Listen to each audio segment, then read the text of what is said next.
Thanks for watching. This is Why Math.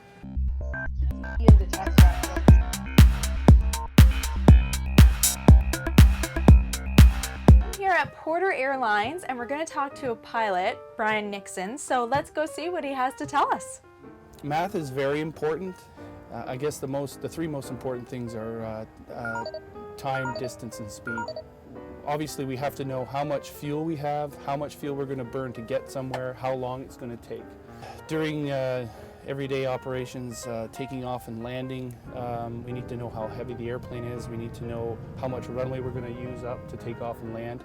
Math problems in your head, well, there's a lot going on. So you need to be very comfortable with math because you don't have often time to sit there and pull out a piece of paper and a calculator and spend 10 minutes on a math problem. Well, we have a lot of things here in front of us. So this main screen here, this is all of our flight instrumentation.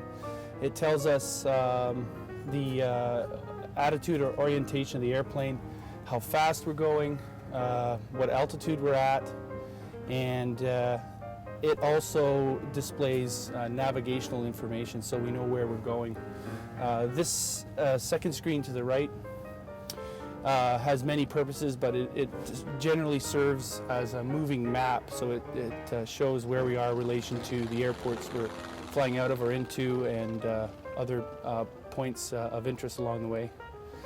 In the center, we have a display that shows all of the various engine parameters, so we know how much fuel we're consuming, how much power we're developing, and information about the propellers and what's going on there. The two boxes down here, these are called flight management systems or flight management computers. This is how we make changes to our flight plan. We can get all sorts of information about performance. We also do most of our descent planning through this. So it's a very integral part of an airline cockpit. Down here, this is the engine controls. So we control, this is basically our accelerator. These levers control the propellers. Flight controls for the wings called the flaps.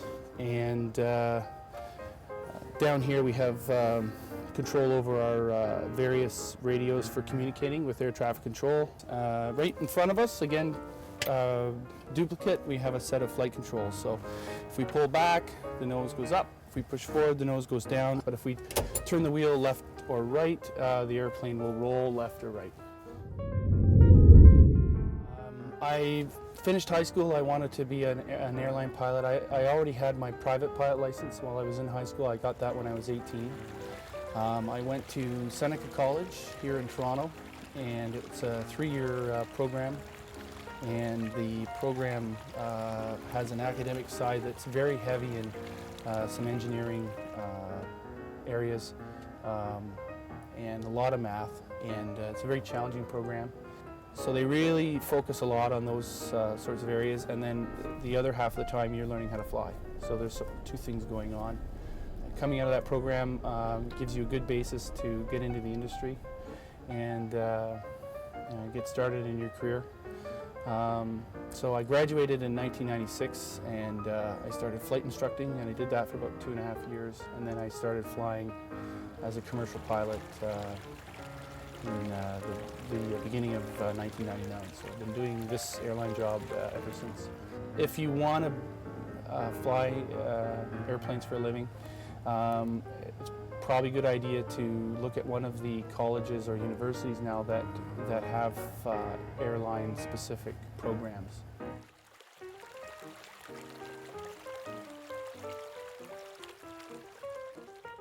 There are various schools all over North America that are really good. You can go the private flight school method and get the same endorsements that you get at the universities or colleges. And early on in your career, it probably doesn't make a huge difference, but when you do get to the point where you have the level of experience that you're applying to the airlines, I think that having the post-secondary formal education from one of those institutions is huge. help you out a lot for sure.